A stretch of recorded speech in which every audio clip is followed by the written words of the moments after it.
Vandag in die kerklike jaar is dit Drie-eenheid-Sondag. Dit is die dag waarop ons as gelowiges die goedheid van die drie-enige God vier. In ons koppe en ons gedagtes raak ons so maklik verskeurd oor die drie persone van die drie-eenheid, naamlik God die Vader, God die Seun en God die Heilige Gees. En onwillekeurig plaas ons 'n oordrewe klem op een ten koste van die ander, terwyl God juis in sy drie-eenheid meewerk om verlossend in my lewe en in die wêreld op te tree. Nou in ons teksgedeelte van vandag sien ons die drie-eenheid aan die werk. Ons sien ook 'n slim en 'n gerekende Nikodemus wat sukkel om God in sy koninkryk te verstaan. Ons teksgedeelte begin reeds in die vorige hoofstuk, aan die einde van hoofstuk 2, waar daar sê dat Jesus na die Paasfees toe gegaan het, en by die Paasfees het hy 'n klomp wonderwerke gedoen, en op grond van die wonderwerke het mense tot geloof in hom gekom. Nou, as die teks sê, hulle het tot geloof in hom gekom, beteken dit nie dat hulle geweet het wie Jesus is, en dat hulle geweet het dat hy gekom het om vir die sondes van die wêreld te sterf nie. Hulle het hierdie wonderwerke gesien, en hulle het besef dat Jesus die langverwagte Messias is. Daar was hulle genoeg tekens daarvan. En in hulle koppe was die Messias die een wat moes kom om vir hulle te verlos van die Romeinse onderdrukking en Israel in sy eer te herstel en weer van hulle die wêreldregerers te maak.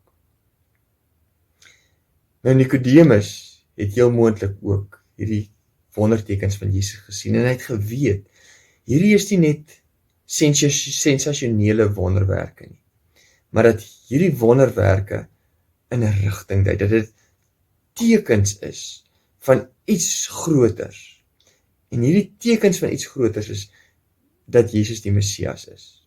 En so gaan hy dan om met Jesus te praat.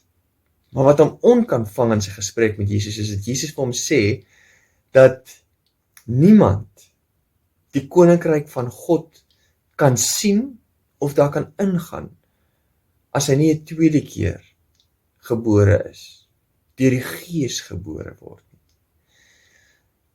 Waarop Nikodemus in sy kop moes wonder, maar hoe is dit moontlik? Natuurlik kan jy die koninkryk van God sien. Die koninkryk van God is Israel, die volk Israel, en dis die tempel, en dit is die wette van God. Dit is God se koninkryk. En hoe kan jy nie God se koninkryk ingaan? Jy word gebore in God se koninkryk. As 'n Jood word jy gebore in God se koninkryk. En dit is die verstaan, die beeld van wie God is en wat sy koninkryk is, wat Jesus hier kom afbreek, deur te sê dat God se koninkryk iets is wat in ons gedagtes en ons harte gebore moet word, dat dit van bo af gebore moet word, dat ons op God se manier, deur God se oë, na die lewe en na die wêreld moet leer kyk.